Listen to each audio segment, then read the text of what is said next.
يا مساء الخير. أشرف حكيمي، كابتن أشرف حكيمي، مدعي العام الفرنسي بيحوله لمحكمة الجنايات علشان يعاقب على التهمة المقدمة ضده من فتاة فرنسية. اللي ما يعرفش الموضوع، من سنتين تقريبا كانت في بنت فرنسية قدمت بلاغ أو شكوى في أشرف حكيمي إن هما كانوا يعرفوا بعض، بقالهم قعدوا شهر يعرفوا بعض على الانستجرام، وبعد كده اتفقوا ان هم يتقابلوا، فبعت لها سيارة أجرة خدتها من عند البيت، جابتها لحد البيت عنده، ودفع هو حق السيارة الأجرة دي. وبعد كده دخل وقعدت معاه في البيت، وكانت أسرته مش موجودة، كانت تقريبا في أجازة في المغرب. وبعدين على كلامها وادعاءاتها يعني إن هو تحرش بيها، ثم بعد كده اغتصبها بالقوة.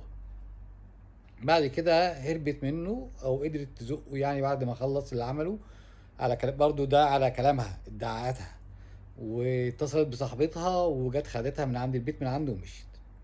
الحقيقة ان البنت الدعوة بقالها سنتين، والدعوة كل المحاميين اللي في فرنسا بيأكدوا ان الدعوة ضعيفة جدا، والبنت ما فيش اي ادله دامغه على الكلام اللي بتقوله. حتى هي رفضت انها تخضع للكشف الطبي الشرعي علشان يبين اذا كانت تعرضت للاغتصاب ولا لا. البنت نفسها رفضت، وكمان الدكاتره النفسيين اللي اتعرضوا عليهم الاثنين، اشرف حكيمي والبنت، قالوا ان البنت متوتره، بينما اشرف حكيمي بيرد بكل ثقه. الكلام دوت في الورق بتاع القضيه، وبالتالي القضية ضعيفة. ولكن المدعي العام الفرنسي مصمم ان هو يودي القضية للمحكمة الجنائية. والحقيقة ان دوت نوع من انواع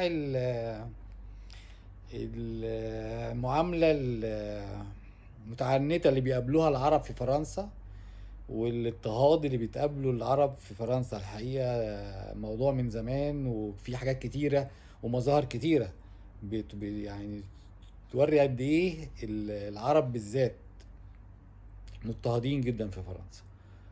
فاشرف حكيمي للاسف المدعي العام الفرنسي النهارده حول القضيه لمحكمه الجنايات. غالبا مش يعني مش هيبقى الموضوع مؤثر، والقضيه مش هتاخد حاجه خطيره بالنسبه لاشرف، ولكن هي بس دعائيه وحاجات، لان كمان اشرف مرشح انه ياخد جايزه كويسه يعني، فممكن تبقى حاجه زي حاجه دعائيه او حاجه. ربنا ييسرها وربنا يسترها، ويعني يصلح حال لعبتنا العرب كلهم. نفسنا نشوف بقى يعني 10 12 واحد كده مشرفينا في الدوريات الأوروبية، وإن شاء الله خير، وربنا يسترها لأشرف حكيمي وكل لعبتنا المحترمين. شكرا ليكم. متنسوش تعملوا لنا لايك وشير على فيسبوك وتيك توك، سبسكرايب على اليوتيوب. أنا عمرو محمود، ودول كلمتين من القلب. مساء الفل.